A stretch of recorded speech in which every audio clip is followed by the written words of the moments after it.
Welcome to the fourth installment of Minor League Maniacs. I'm Josh, the unofficial slash official host, and Greg is the one not staring at the screen right now. Wave, Greg. What's up, guys? And Ryan's the one making silly faces because he's childish, and that's why we love him. And Hardy is the last guy. You didn't have to that's wait, Hardy. the last guy. Yeah, exactly. So a few things happened this week. We'll give you a little rundown. This past week, Aaron Hernandez was convicted guilty of first-degree murder, as he should be, which carries a mandatory life imprisonment. There was rumors that he was crying in his cell afterwards, which would be pretty sweet. It's likely that he will appeal. This is true. It's likely that he will appeal, but unlikely that anything will come of it. Jameis Winston is in the news again for his off-the-field escapades. He's being sued for charges stemming from the 2012 sexual assault allegations. The allegations were never brought to criminal court by the state attorney, and FSU cleared Jameis of any wrongdoing in 2012. The New York Times later released conclusions from their own investigation that found the Tallahassee Police Department never took Winston's DNA sample, never interviewed him, and never tried to obtain the video that was reportedly taken of the assault by Winston's teammate. This new lawsuit will be a civil lawsuit by the alleged victim, which is apparently much easier to convict than a criminal suit. The presumption is it will lead to an out-of-court settlement. With the case being brought up once again, just weeks prior to the draft, or a week prior to the draft, Winston's draft stock could be impacted. In NHL news, the Jacobs family and Cam Neely announced that Bruins GM Peter Chiarelli has been let go. At this point, there is speculation on who will take his place and if Julian is still safe. Assistant GM Don Sweeney and Detroit's head coach Mike Babcock have been among the rumors for the biggest names that could replace them. Looking at the teams that are actually in the Stanley Cup playoffs, sorry, Greg, with a 2-1 victory over the Penguins last night, the New York Rangers have taken a 2-1 series lead in this best-of-7 series. They'll play it again tomorrow night in Pittsburgh. Celtics lost the first game of their 7-game opening series against LeBron and the Cavaliers Sunday night, 113-100. Isaiah Thomas led the Celtics with 22 points and 10 assists, while Kyrie Irving led all scorers with 31 points. They play Game 2 tonight in Cleveland. 13 games into the season, and the Red Sox are currently atop the AL East with an 8-5 record, while the Yankees are in third place with a 6-7 record.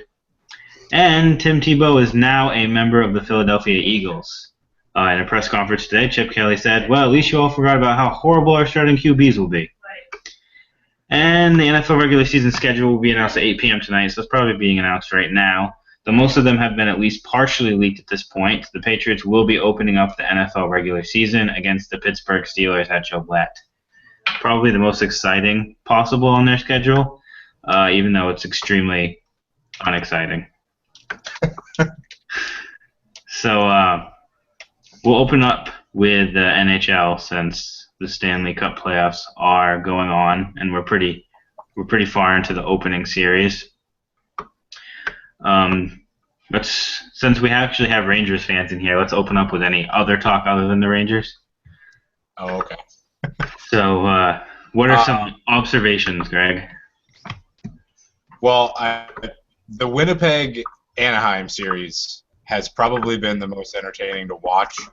The Jets are in the playoffs for the first time in almost 2 decades because Winnipeg moved to Phoenix, and then the Atlanta Thrashers went under and then moved up to Winnipeg to form the Jets 2.0.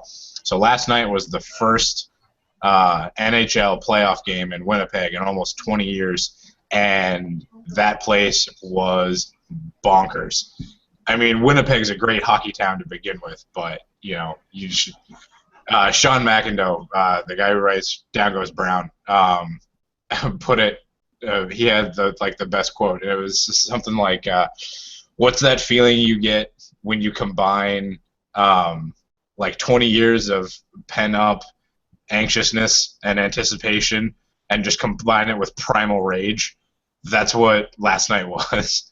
But so all 3 games Winnipeg has gone into the third period leading by a goal, and all 3 games they've lost. Anaheim's come back from a 1-goal game to win every single game, and now they have the stranglehold 3-0 series lead. So I mean, this game, maybe it goes 5. That's as far as I see it going. The Detroit-Tampa series looks like it's going to be pretty good. Hopefully Detroit bounces back. They played a really ugly game the other day. And the only other storyline that's relevant to us that's been fun is Scott Darling, the former UMaine goaltender who got kicked off the team for alcohol and all that shit, has gotten his stuff together. He worked his way into an AHL contract. He got a shot at the NHL this year when Corey Crawford and their backup Rada got hurt. And then Crawford actually played so poorly in Game 1 that they pulled him. Darling made 42 saves in like a double overtime win in Game 1. And then Crawford went in for Game 2, gave up like 6 goals, so they gave Darling the start in Game 3, and he won that one. So it's been really cool to see the full circle on Darling, and I for one am really happy for him. So I'll defer to the Rangers fans for that series, but fuck the Penguins. Well, I mean, before I get into the Rangers talk, I mean, I think the series are pretty awesome. I mean, like Greg said, Anaheim and Winnipeg. Anaheim's just a stud, but the real thing is, can they get past the Hawks? Or, I mean, the Kings aren't there this year, but they always make it to that, finals, and then they fuck it up. The other kind of irrelevant series is Montreal and Ottawa, because Montreal is just beast. But one thing I do want to talk about is how, like, PK got away with a really dirty penalty and basically got nothing out of it. I mean, he basically broke this guy's wrist. And, like, Game 1, he got ejected, but, I mean, like, if it was anyone else, because it was such a big name player, you're not going to do anything to him. Like, I feel like he should have been suspended. I don't know. But it's PK. It's borderline. In the regular season, yeah, he gets suspended every time, but the refs always tend to choke on their whistles in the playoffs, and especially in the suspension department. I agree if it was a lesser player, it probably would have been a 1-game suspension, but at the same time, I'm not sure a suspension was warranted. Yeah, and I could care less because I don't have a hatred towards PK or Montreal. Like, I don't hate PK, but I hate Montreal. Yeah, but all the other guys, if he was wearing any other jersey, I'd love him. Yeah, exactly. He's one of those guys. But they're all close. I mean, 2-1, 1-2 all throughout basically, which always makes for very exciting because, I mean, it could go 2-2, and then, I mean, there's no home field ice or, home ice advantage really in hockey because you never know who's going to pull it out. Usually teams always pull out a win away, which is really cool. It doesn't mean that there's not a huge fan base. Like, I mean, like you said, Winnipeg was going crazy, but I mean, Anaheim was still able to win that game. Just like last night, the Rangers won in Pittsburgh. Pittsburgh took one in New York. There's no, like, crazy home ice advantage. Yeah, I'd agree with that. And even the series that are both at 3-0 have been damn entertaining series to watch. I mean, you've had all 1-goal games in the Anaheim Winnipeg series, and they've all been comeback wins by Anaheim. And the Montreal-Ottawa series has gone to overtime twice. So, I mean, even the ones like where the series look like they're blowouts, the games have not been blowouts at all, which has been just fantastic as a hockey fan. Yeah, I get that. I guess as a Ranger fan, I got kind of hit on it briefly. I like what they're doing. They're playing defensive-minded. Game 2 is an exception to that. Game 1 and 3 are more similar. Let's play defense, get that 2-1, 3-2 win, and we'll kind of take it from there. Game 2, you saw Sydney went off and crushed it. But I mean, Lundqvist has been playing real well. Besides that game, the defense is holding up. I would just like to see Yandel or Stahl or someone on the defense step up on the offensive end a little bit more. But at the same time, they don't need to do that if they're playing great defense. Yeah. Well, what was your prediction before the game, before the series started, Ryan? I can't remember. Oh, I picked the Rangers, but it's a scary series because of their front lines. Right. So I see that one going 7.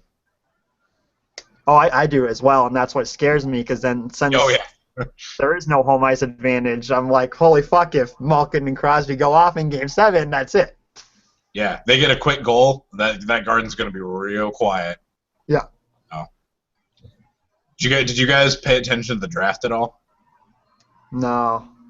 Yeah, the NHL draft lottery was this weekend. So after a season of tanking, Buffalo lost. Oh. So they're going to pick second. And so they still get Jack Eichel. Right. Which, if you're going to get a consolation prize, Jack Eichel would be the consensus number one in any other draft. Like, it just happens to fall behind the guy who's, regarded to be the next Sidney Crosby. But the fucking Edmonton Oilers won it for the 4th time in 6 years, which is just bullshit. It's like the Cavaliers. Yeah, it's absurd. Like, I don't even know. The whole thing's ridiculous. Clearly, tanking is not working for them. Yeah. And I don't know. Who knows? Maybe this is the final piece to the puzzle to get them to actually kickstart their rebuild, or maybe Edmonton is just this horrible vortex of talent sucking that just makes really good prospects play like utter trash. And either scenario is likely at this point. Yeah, the Twitter world was not happy about Edmonton winning. Did the Bruins just maintain the same pick? Right, so only the first pick is up, and then everyone else just shifts down and maintains draft order. So the Bruins will still pick, I think, 14th.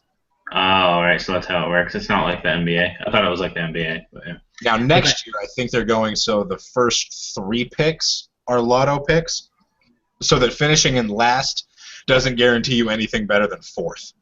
Because they don't want another situation like this where 2 teams are just actively tanking. Right. Didn't the Bruins have like a 1% chance of getting the first pick? Yeah. So what they do is they have they put 14 ping pong balls in one of those bingo machines. And each one has a number 1 through 14, and then each team is assigned a bunch of combinations. So with those 14 balls, there's 1,001 different number combinations. It doesn't matter the order. It's just that your numbers come up. So there's 1,001 different number combinations. They designate one as a redraw, and then the other ones are broken up evenly depending on your percentage. So the Bruins had a 1% chance. They got 10 combinations. The Sabres had a 20% chance. They got 200 combinations. And then they just draw balls and then look up who won. And Edmonton won. So, and yet they did it behind, they could have, in a league that wants to make money, why wasn't that nationally televised with live updating of the odds every time you drew a ball? You could easily drag that out for a half hour and have people salivating over it. Instead, they did it in a back room of the Rogers Centers with some guy in a handheld camcorder and Gary Bettman awkwardly talking into the camera for 10 minutes. It was retarded. Anyway, that's my 2 cents. Yeah, the NBA, they at least do the selection, they show you it. But they don't. I want them to show you the ping pongs, but I guess that would take too long because then every time someone wins, you have to take all their ping pong balls out and then redo it. Oh, is so that that's how why? Yeah, so then they don't do it. But at least they announce it on a 30-minute special or whatever instead of with a handheld camera. But speaking of the NBA, the Celtics are playing the Cavs right now. Currently, they are. The Cavs are winning 51-50 at halftime. So basically the same thing that happened the last game where the Celtics were hanging in with them until half, and then the Cavs just kind of exploded. The biggest thing with this series, did any of you guys watch the first game? I'm going to assume no. Yeah, the biggest thing with this series, at least with the first game, that you could see was that the Celtics just don't have the depth that the Cavs do. When LeBron was out for 5 minutes or something like that, and they were tied before LeBron went out, and then when LeBron came in, they were still tied. So when that happens, you're basically screwed. They have to score more points than Cleveland when LeBron's out of the game. And with Kyrie going off with 31 points and Love right behind, when LeBron James is your 3rd highest scorer, I mean, good luck stopping the Cavs. Like, no one's going to be able to stop that. So that was the biggest biggest takeaway from the first game with the Celtics, and they're at least hanging in with them. I'd be happy if they could take one game out of this series just to add a little fright into LeBron and the Cavs, but we'll see. Yeah, fuck LeBron. I don't know if winning one game would frighten LeBron. Yeah. Well, I don't mean frighten him. I just mean be like, okay, they took one from me. Now I have to because after that, once you take one game, he's just gonna go in beast mode and just destroy your team. So right. I just at least I think that benefits LeBron then. Like if well, you're not gonna win the series anyway. So you might as well one game and then get exactly. destroyed by him. I mean, that's what I'm saying. Win one game and then let LeBron go into psycho mode and destroy your team. But just win that one game, please. I don't know. What the Cavs have done throughout the year, like when they first started with the so-called Big Three, was like, oh yeah, they looked really good, still projected real high. But getting J.R. Smith and Shumpert and Mozgov from Denver and other key pieces has really made this team so deep. Yeah, they've had a lot of depth. Like you said, it's like their last players like Mike Miller coming off the bench who can still nail a three in your face. You know what I mean? Right. And see, they have veteran guys are there like Perkins. Like I know Perkins gave the pregame speech to the rest of them. So when you have guys like that, it really helps. Sean Marion still on that team. Really? I thought he was out of the league. No, that's what I'm saying. It's still a veteran leader that can still come in and get a point or two. Yeah, that's basically how you design any NBA championship is add your your veteran role players for minimum so that they can win their championship, and you can just stack your depth. Yeah. So yeah, the Cavs will be scary. I think it'll end up being Cavs Spurs, but we'll see. Spurs didn't look too good. I think they'll come into it. It was just one game. They always do, but. Mm-hmm. I'd love to watch the Spurs steal another title out from under LeBron's mouth. I actually don't mind LeBron now that he's back in Cleveland, to be honest. I lost a lot of the hatred. Really? I almost feel like that makes it worse, just being yeah, well, fuck you guys, I'm going to go win a championship, but I'm going to come back now. I don't know. It almost... Well, the way I see it, he put the clause in his contract for a reason. So he was clearly planning ahead. And I think the plan originally was, hey, if I don't win championships here, I'm going to come back to Cleveland anyway, I might as well. But then it turned into, hey, I won championships, and hey, Cleveland might be able to build because they have some good players on their team. So, yeah. He's basically, it sucks that he left the team, but also you can't hate him for chasing a championship because that's No. I totally, you can't discredit. I would totally do anybody would do the same thing, but it doesn't make him not look like a dick. It's the way he did it. That was the biggest thing. His whole attitude. That's what bugs me. It's all about him. He has to be the center of attention. Everything's built around him.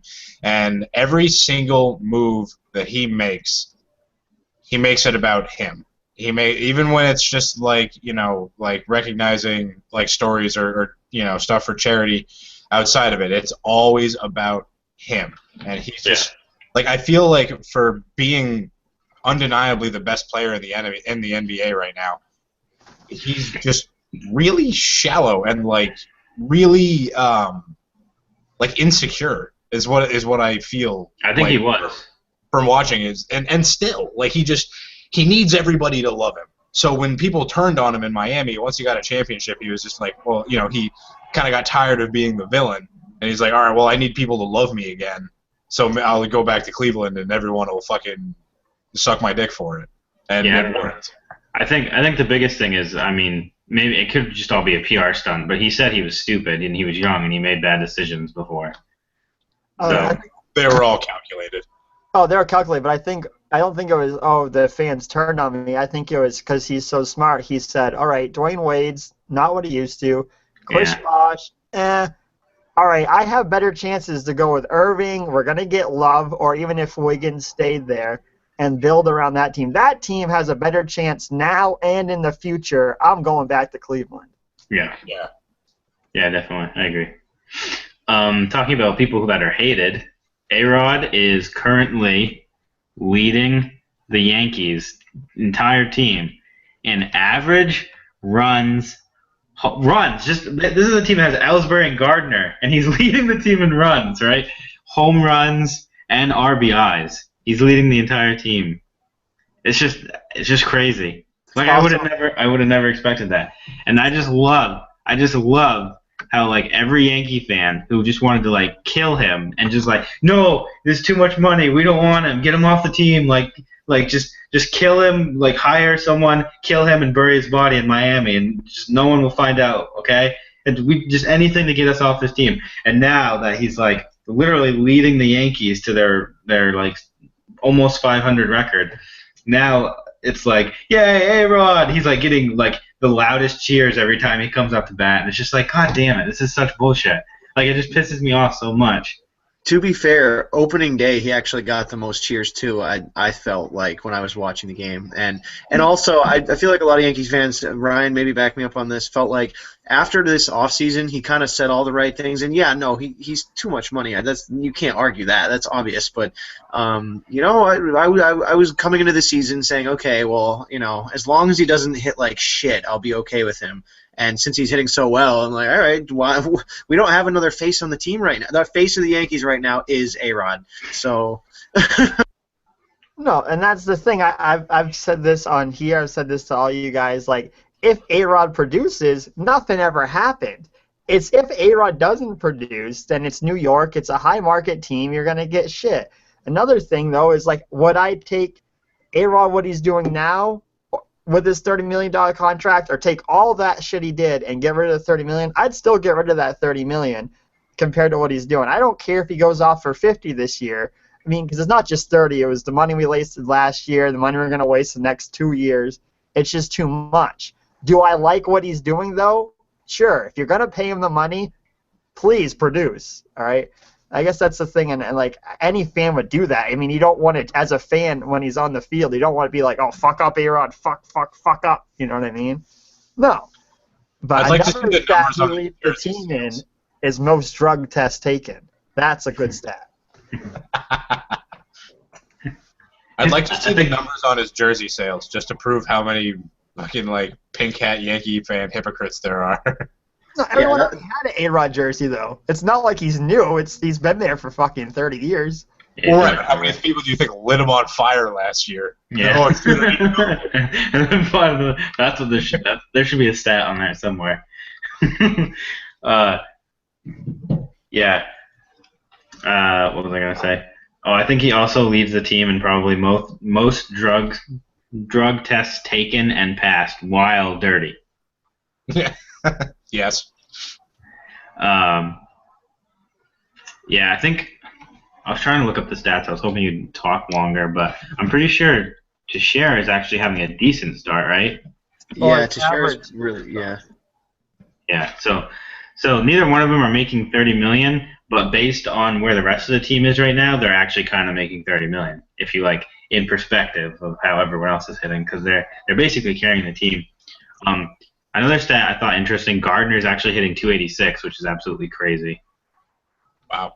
Gardner's my boy. He's my favorite Yankee right now. Absolutely. I fucking love Gardner. He's so good on defense, and he's actually, and when he hits decently like he is right now, I mean, he obviously doesn't have the stats of A-Rod clearly right now, but I don't know. You don't have really much of a defensive stat. Josh, maybe help me actually. I remember reading about it one time. There's like it might be a wins above replacement, but I'm not sure. But it accounted for like the area in the outfield that the fielder could cover or something too. And Gardner was like one of the top in the league, like easily one of the top 3. Yeah, I don't know the exact thing, but I know what you're talking about. There's UZR, which is usually what people look at for fielding in baseball, and then I think there's actually a new one someone created like very recently that takes into account all that kind of stuff. Yeah. I think a crazy stat to me, and I mean, you guys will know as Ellsbury. Ellsbury's been thrown out 2 out of 4 times stealing bases this year. Like, I don't know if it's just, you know, the guys that are doing it, but I mean, like, it looks like he's lost some step, man. And I don't like that. I think once he got his money, he stopped taking steroids, basically. Probably, because I'm watching. I'm like, dude, you're really gonna get thrown out. You got a fucking crazy ass jump, and you got thrown out by a mile. Yeah, he's been off since signing that contract. But he had that one. I mean, I think the thing with Ellsbury is he's he's one of those guys, especially when he was in Boston. He didn't have anything to do with the media. He didn't do any charities, any like local charities or anything like that. He was just there to make money.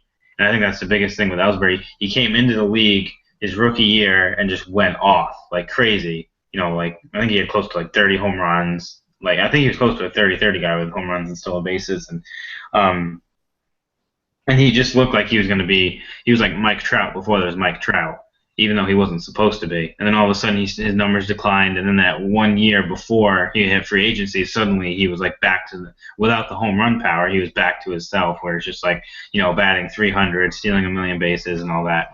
And like now that he's got his money, I think he's probably not working as hard as he was before, and that's what you're seeing on the field now, because that's just the type of guy he is. He's just there to make money.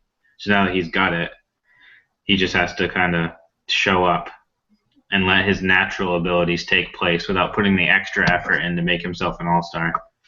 Yeah. So the Yankees are sub 500, but they have played some good competition, to be fair, since they are playing Detroit right now, who are just absolutely killing everybody. And if we could put more than one fucking run on the board last night, we had a chance. No, that's what I mean. Or every game, well, not every game, but most games, and same thing with Boston. They've been so close. Mm-hmm. Yeah, they've all been really close games that could go either way. The one thing with the Red Sox that have been really interesting is the Orioles not yesterday, the day before that. No, wait. Was it the first game? No, I can't remember. They just made like a million errors, like so many errors. They were just like killing themselves. And that's how Boston ended up winning because they took advantage of it. I think at one point they ended up scoring it was like 5 runs with 1 hit or something like that in 1 inning. That's how we beat the Orioles. I mean, obviously Really? they took 2 out of 3, but the one we won there was 1 inning where I think we scored 2 or 3 runs. I'm a little hazy on it now, but we scored at least 2 runs, and I think one of them was the go-ahead, and it was mostly off of like back-to-back errors by the Orioles defense. Right, and then the Nationals had a game like that against us too that we won. So the good thing about the Red Sox is they're taking advantage of errors that the other team makes basically. But the bad thing is that they're like last and they almost last in the league in ERA. But we're also almost top in the league. Well, we were before the Orioles series. Somehow the Orioles just like killed the offense, but we were tops at one point. We're still, I think, top 5 in runs scored. So the lineup's still producing.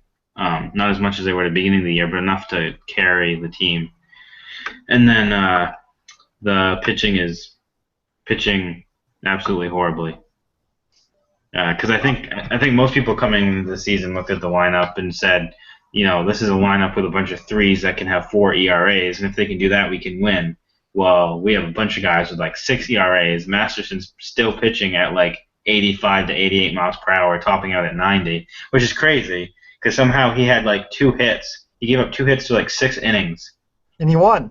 Yeah, and he won pitching with an 85, 88 mile an hour fastball. I have no idea how that's even possible. That's really scary against other lineups. Yeah, basically. And then basically every pitcher has been Jekyll and Hyde this year except Joe Kelly. But Joe Kelly also said he was going to win Cy Young before this year. So there you go. Added motivation. And the depth is helping the Red Sox right now. Since they've been sitting down guys. Right. They basically had to find a way to get Holt in the lineup by being like, hey, who wants a day off? Because he's just been completely just on fire as of late, which is really nice. Yahoo Fantasy will basically let you play him anywhere, but Really? catcher. Anywhere but catcher and pitcher. Any of the bases, shortstop, outfield, it's ridiculous. Yeah, I mean that's how he's even being used right now. I know, it's awesome. It's like any position he's played except catcher and pitcher. Yeah. In other Red Sox news, I didn't add this to our outline, but maybe if anyone, Hanley has been our MVP on offense probably.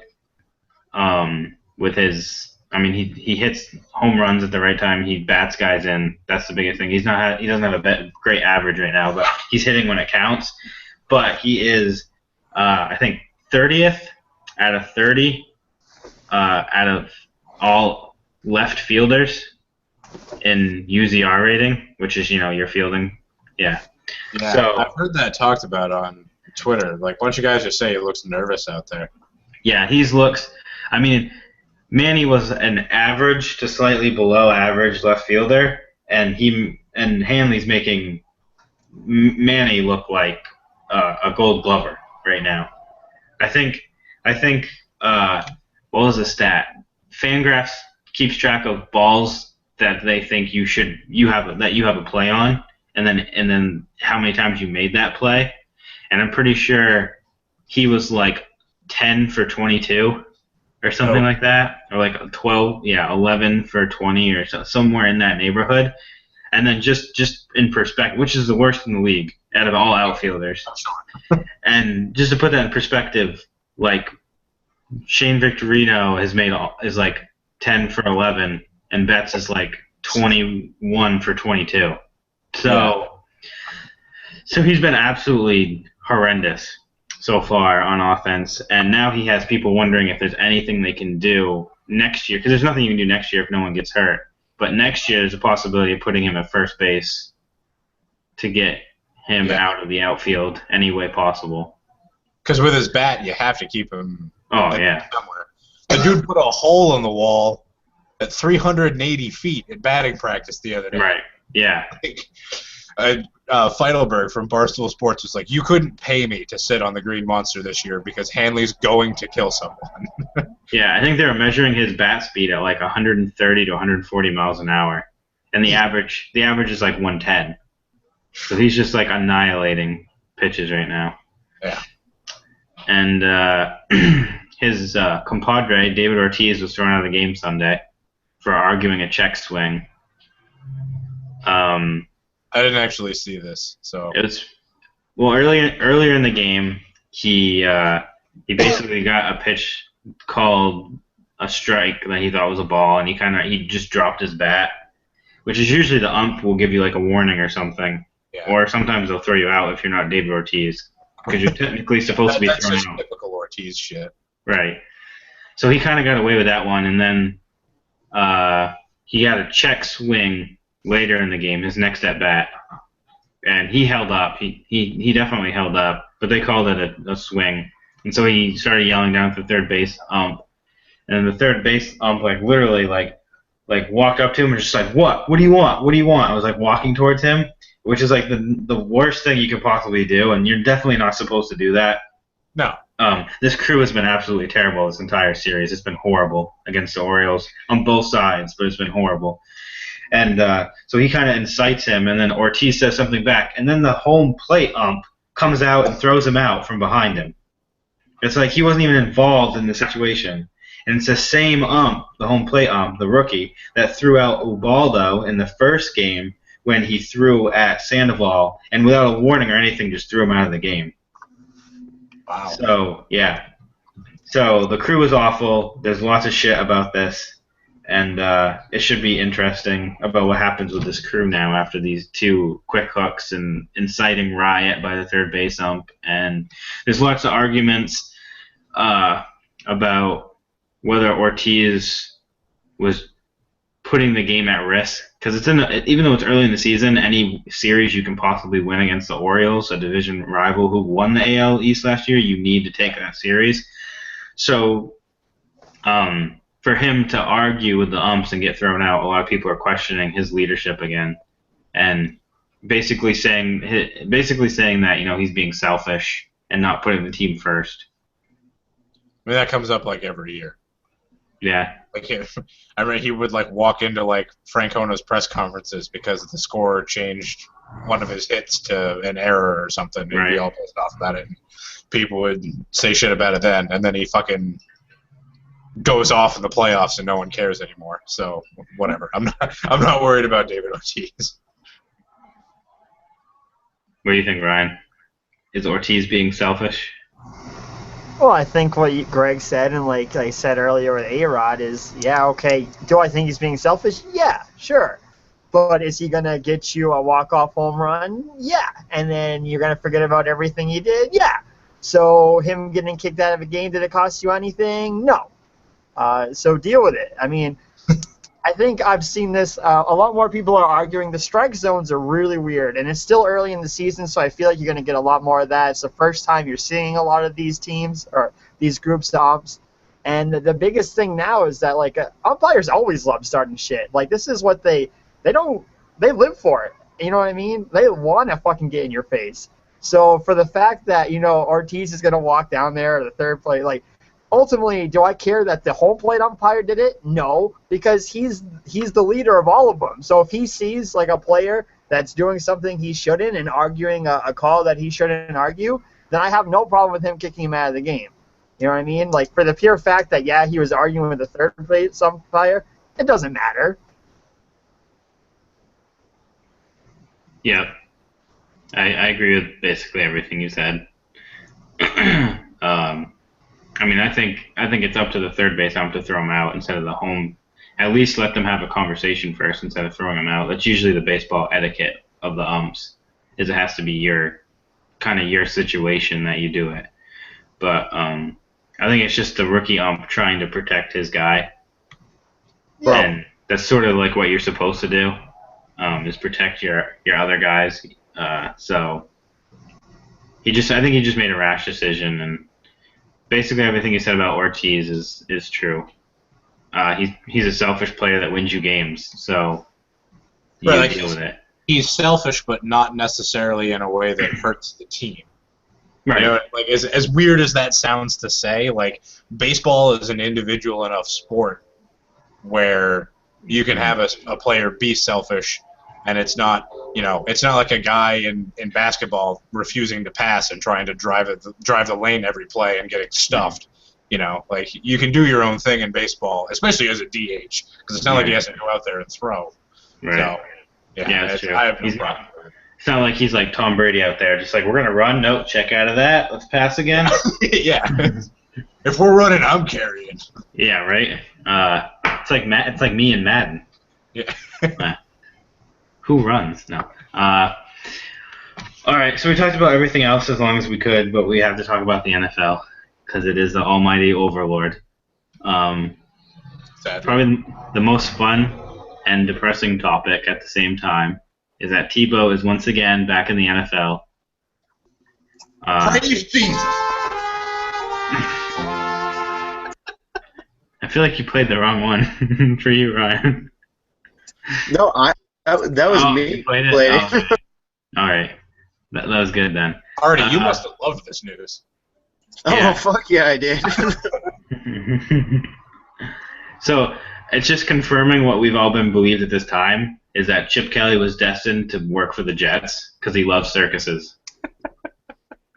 He's taking all the Jets scraps. I mean, like, so bad the Jets wouldn't even want him. Like, the Jets are finally getting rid of these assholes. And like, 3 years later, Tim Tebow's still alive? Yeah, I'll put him on my team.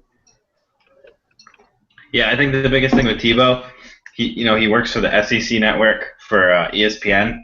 I don't think he's giving in his company ID yet. I'm pretty sure he knows that this being like the fourth quarterback in Philly is probably not going to work out.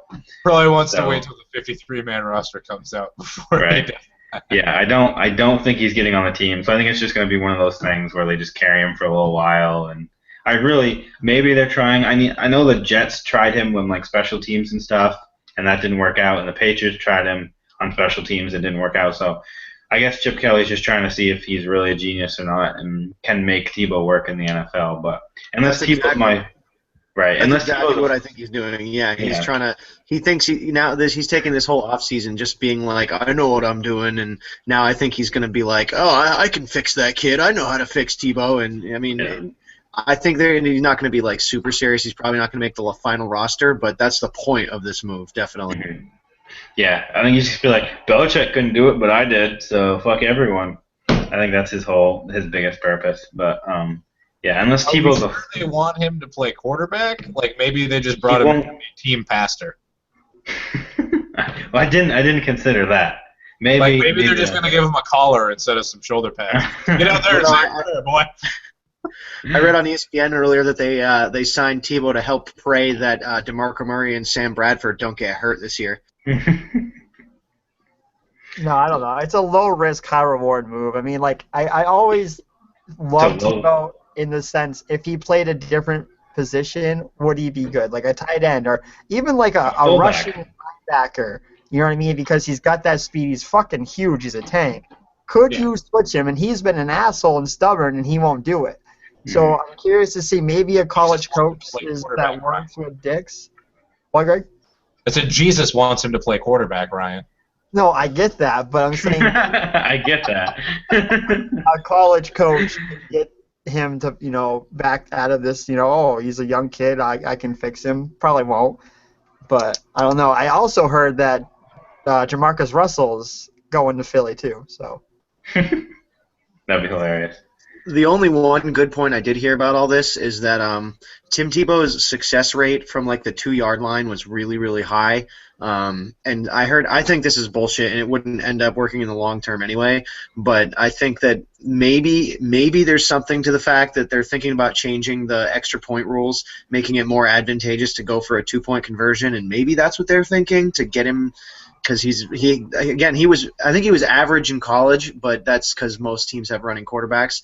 And then in the NFL, he had something like an 80% rate or something, which is way higher than the NFL average. But again, that's relatively low sample size. I don't think that's something that you can maintain at that rate. NFL defenses would get used to whatever they're doing and eventually stop him. Right. Is he really worth a roster spot for that one specific play? Yeah.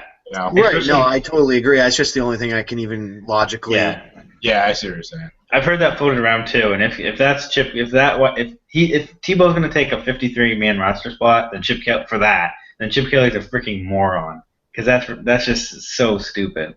I don't know. Especially in the NFL.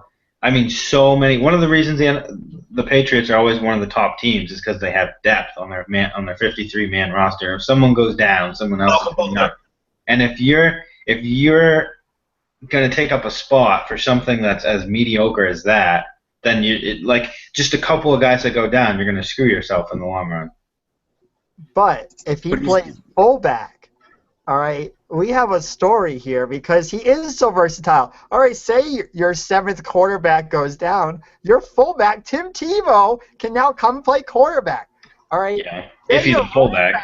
Goes down, Tim Tebow will put not only God and the team on his back, he'll put the whole world, and he'll get that touchdown. Ryan, you should apply as like an intern to be on the sports radio broadcast for the Philadelphia Eagles this year. I will. Because I would just love to hear you be like the color commentator for a preseason Eagles game. You gotta go nuts. I know. Yeah. So that's the yearly Tebow news. Wait, was Tebow on a team last year? He wasn't, right? No, he was out of the league last year. It was such a good year, too. Patriots won the Super Bowl. No Tim Tebow. I mean, it couldn't have been any better. This is a bad sign for the Patriots now that Tim Tebow is trying to go back in the league. Yeah, seriously. This is going to hurt us. They haven't won one with Tebow in the league. That must be it. Oh, my God. That's so true. So the draft starts next week. So pretty pumped up for that. And in typical draft fashion, the draft stocks of players are rising and lowering. We'll talk more about quarterbacks in depth with all the quarterbacks and all the comings and goings, Phillip Rivers, RG3, all that kind of stuff later. But for right now, to Jameis Winston, as I said in the rundown, he's kind of involved in the rape allegations again. I think people have seen it coming. Once the state attorney decided that he wasn't going to file the criminal suit against Winston, basically everyone said it was probably a certainty that the victim alleged victim would be filing a civil suit later. So I guess the question is, I mean, it's not going to be resolved for a while. So I guess the biggest question is will it affect his stock going into the draft? What I've basically heard is it's not really going to do anything because any team that's interested in drafting him anyway already knew this civil suit was going to come probably at some point. It really doesn't affect what you think about him as a person because it's not a new event that it's something that happened in the past and he's just still dealing with the repercussions. You have to talk to him in the scouting room. I think if Tampa Bay was going to take him first, they're still going to take him first. I don't think it changes. I think it could change like if somehow Winston dropped to like 5 or 6 or something and someone at that point would, that didn't necessarily do all their research, maybe then all of a sudden they might think about not taking him, but I probably think he's going to the Bucs still. Yeah. It's too bad for Winston that Baltimore isn't in the market for a quarterback that could help him cover all this shit up.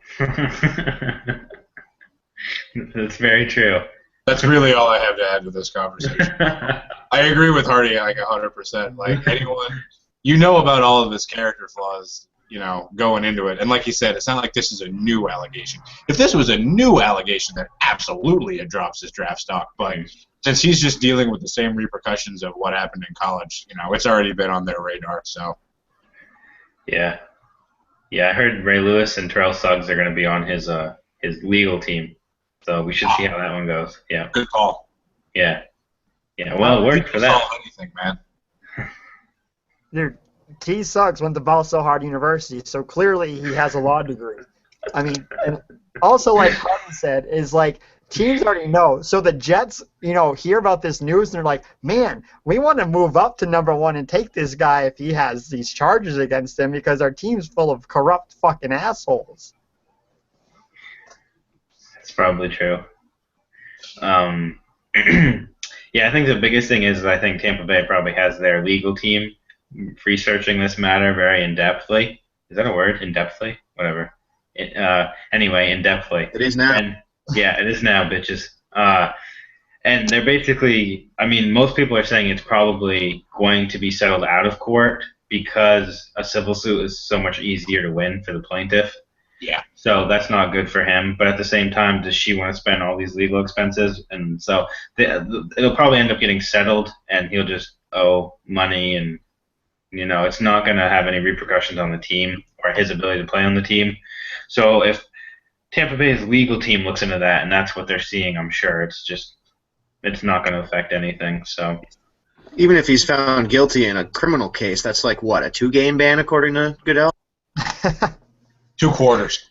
Well, that's the thing, though. If he in a criminal case, he might have been going to jail. In which case, it would have to be more than 2 games. Oh, okay, so 3 quarters. Yeah. He has to. Goodell's calling up the office. Yeah, we only suspended him for 2 games. Can he come out of the correctional facility and come play a game? He can keep the ankle bracelet on. It's okay. Right. Yeah, exactly. Well, there'll be no women in the seats. We promise. That's our goal at this point. We're trying to alienate all of them. This is just helping us. Yeah. So that's my impersonation of Roger Goodell. Personality. True, I should have been like, we want to murder women. We don't think that women contribute much to our revenue streams, and we would like to eliminate that and be more profitable. Fuck you. So we might as well we'll probably do a draft special next week since it'll be right before. So yeah, let's just spend the whole week on the draft. Right. Maybe do some special picking that we can talk about. But right now, to close out the show, we can talk about the draft a little bit.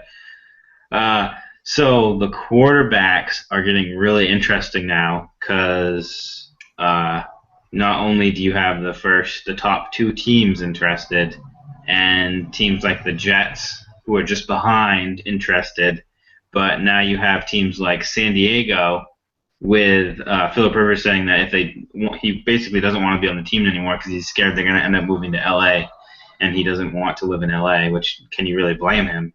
But other than that, And then you have RG3, who, I mean, there's a million question marks with him with Washington. So a lot of teams are possibly rumored to be, who knows, because everyone flies out fake rumors to throw other people off. They're sent during the draft. But there's a lot of teams that are looking for a quarterback right now. And it's going to be really interesting to see. I mean, that's why I think Winston and Mariota are just going to go 1 and 2 regardless, because if not, someone's going to trade up. But it'll be interesting to see if any of the secondary quarterbacks that we're looking at late first round, second round, are going to move into the top 10 now. Wait, teams or quarterbacks being quarterbacks? picked? Quarterbacks being picked. Oh, no. There's no way any of the other quarterbacks go top 10. I could see them sneaking into the late first round. I mean, what's the one guy's name? God damn it, I don't have it off the top of my head. But there's one guy who's like maybe late first. I don't know who would take him top 10. The Giants, that will probably do it. You know, that's how our drafts have gone recently. So. Lol. Yeah, I don't know. Wait, is it Hundley? Brett Hundley? Let me check. No, I think it starts with a B. Hold on, let me check. I said Brett Hundley. B. Well, his first name starts with a B. That might be him, actually. Yeah, I don't know. I just see like some major play happening. I mean, like, didn't EJ Manuel, wasn't he like supposed to be like second, third round? Yeah, but that's a fair point. I'm telling you, teams go crazy for a quarterback. If they just see like one little thing, like in his combine, he's like, oh, that one pass, he threw like the perfect arm slot, and it was like the perfect spiral, and I kind of jizzed in my pants, and a bird flew by and landed on my shoulder, and then a butterfly wing like landed on my cheek. So I'm going to draft this guy number 1 overall. And that's just like teams will do that for a quarterback. Just like the most absurd thing possible. Yeah, I think about this draft, though, it's so deep that if you do that, you're like, holy shit, you're like screwing your team over. But I hope to God that one of the two fall to 6. And I hope the Chargers are like, you know what, we don't want Rivers anymore. Send them to us, and you take one of those fuckheads. Because I would love Rivers for 2-3 years. With the team we have, you could maybe Marshall will actually get a ball thrown to him. I mean, Jesus. Probably. Yeah, that honestly, that idea scares me a lot. Because I can see like Mariota falling to 6, and then the Jets being like, "Hey, Chargers, he's not going to play for you anyway. So what can we get you for Phillip Rivers?" And they'd be good for like a year, and then Phillip Rivers and Marshall would like hit, like bang heads like crazy every single day, and then they'd fall apart. Yeah, sure. But I mean, until then, they'd be might really not even make it OTAs. Yeah. it might be the first time San Diego has traded a quarterback to New York. Yeah. Worked out pretty well for us, though. What were you saying, Hardy?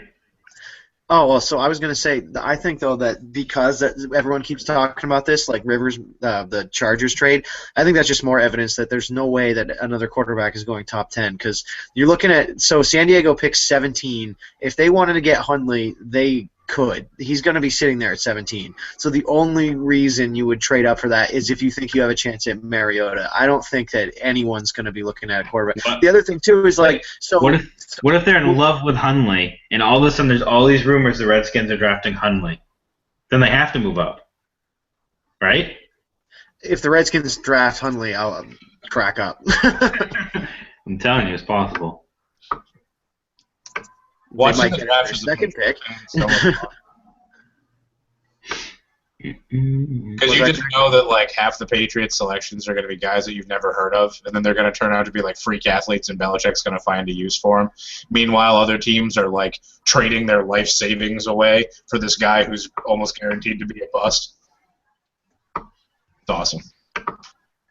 Yeah, I don't know what the Patriots are going to do because they have a lot of like 4th round draft picks that they can bundle to move up, but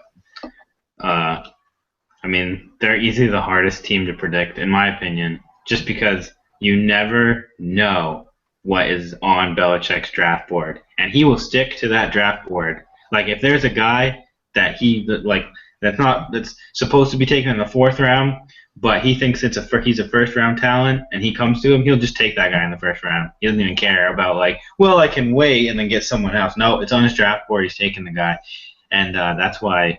I mean, good luck ever predicting a Patriots draft pick. To be honest. Did you see? Do you read Grantland at all? Any of you guys? No.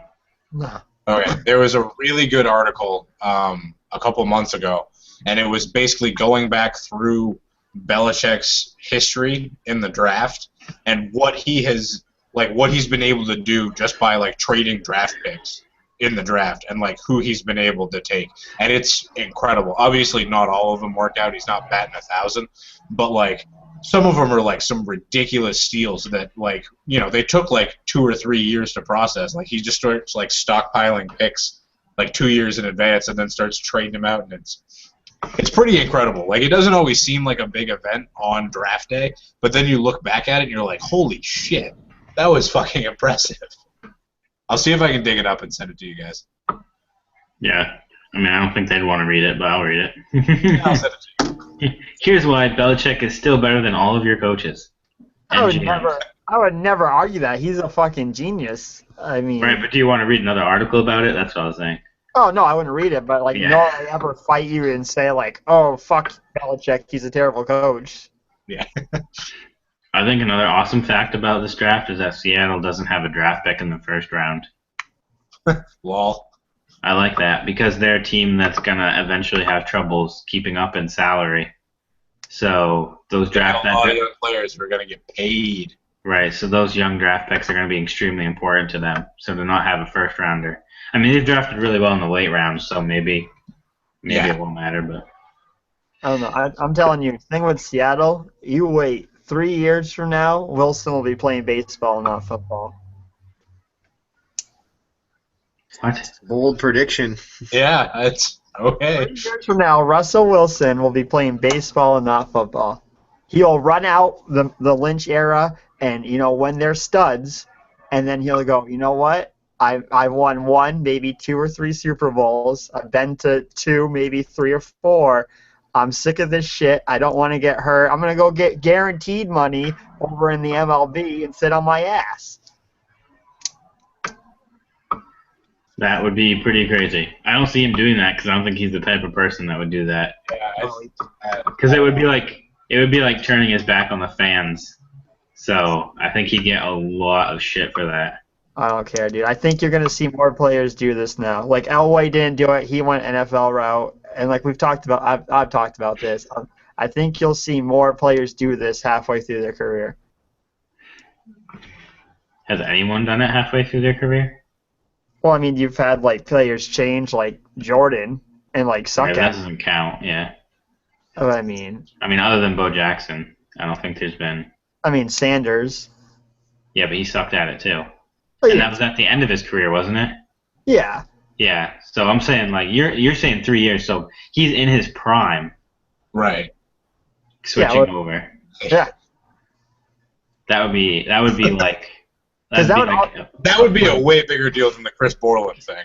yeah, Oh, yeah, yeah. that'd be crazy. MLB was like, yeah, fuck yeah, motherfucker. Oh, seriously. They'd like call up The commissioner Goodell. himself would be there, like personally begging, just Yeah. sign with anyone. I don't care who. Anyone. Yeah. But I also think that like since like the NFL is so high, you like why wouldn't you if you're like a MLB exec be like, dude, let's pay this guy millions of dollars to make that change, like they do in soccer. Like, oh shit, we're gonna get David Beckham over here. Let's pay him fucking $30 million. Why wouldn't you do that? At least I he's would. playing the same sport. What? At least then he's playing the same sport. Yeah, but I'm saying like the guy's good at baseball. Who cares if he's an actual bust? Get him out of the NFL because then that would give you so much more like publicity and be like, holy shit. No, it would work financially. It'd be better on his body. It would be better. Everything would be better except the fact that Seattle would absolutely. And Seattle will forget they're fucking like Dory from Finding Nemo. They fucking, oh, look at this player. He's the best. Let's buy his jersey. Oh, fuck. Oh, we lost. We're Seattle done. fans are the fucking worst. Seattle fans didn't exist before 2012. That's my point. So, like, if he leaves, who the fuck cares about Seattle fans? My favorite thing over like the the weeks after the Super Bowl was watching those reaction videos that Seahawks fans all made of themselves, and there's always like 2 or 3 guys who were clapping, thinking that it was a touchdown, and they didn't realize it was an interception. Yeah, those are awesome. But they're like decked out. They've got like face paint and like a Russell Wilson jersey they bought the day before. It's great. I love it. All right, I have an official prediction that I'm going to release before next week because I was just looking at something. The Philadelphia Eagles will select Brett Hundley at 20th overall. Because Chip Kelly. Because Chip Kelly. I like it. That's just going to happen. Because Chip Kelly's just going to be like, here's my another genius moment. Brett Hundley, quarterback. Tim Tebow, wide receiver. Sanchez, fullback. Sam Bradford, IR trainer. I feel like these moves are something you do when you're drunk and you wake up in the morning and be like, "Oh, dude, what the fuck was I thinking?" Yeah. I feel like that's going to be Chip Kelly's career. That you don't need a quarterback anymore, so you get another one. Yeah. If he gets one though, it's gonna be Mariota. Like if he's gonna go. Yeah, but he's not going to move up for him. He's going to think he's so sneaky. He's just like, I'm going to just wait till the 20th pick, and then I'm going to take this guy who's going to be a Pro Bowler. It's going to happen. I really hope the Eagles win that division. Like, I'm sorry, Hardy. Like, I love the Giants, you know what I mean? But just because of the fucking joke they are on paper right now. I know. You get rid of all your best guys, basically, and you're bringing in these random scrubs. I would love to see them just have, like, resurgences of their minor surge that they had. Like, Sanchez comes back to, like, the 2-game winner he was. You know, Tebow comes back to, like, winning 1 playoff game because God was on his side. Like, no, I don't know. That's the Chip Kelly strategy. They're just going to hold on to Tim Tebow to the playoffs, and then they're going to play him. Why not? That's the strategy. Yeah. Because it could work out if they're playing like Dallas. I can totally see like some random play where it's like a guy down the field 60 yards open and Tim Tebow makes a play in the playoffs, and everyone's just like, holy shit. It's like the knuckle puck dude in like D2, dude. They bring in like Goldberg, and then they're like, oh shit, it's not Goldberg! It's the knuckle puck! Fucking touchdown to Tebow! The crowd's going wild! Wow! That was the most. I want this to happen so bad. All right. On that note, we should probably end the show. So for all 5 of you listening, and that's including us 4 and someone's mom. I was gonna say, who's the 5th? Someone's mom. Bobby's watching this for blackmail material. Be careful. Yeah, right. Yeah, so thanks for watching. And next week, draft special, we'll all be doing extensive 80 hours a week research.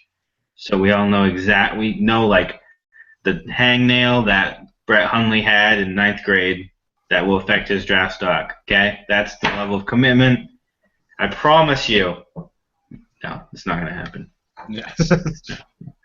All right, so hopefully next Tuesday, draft special. Get ready. NFL rules all. Say goodbye, Ryan. Peace out, players. Damn it, Ryan.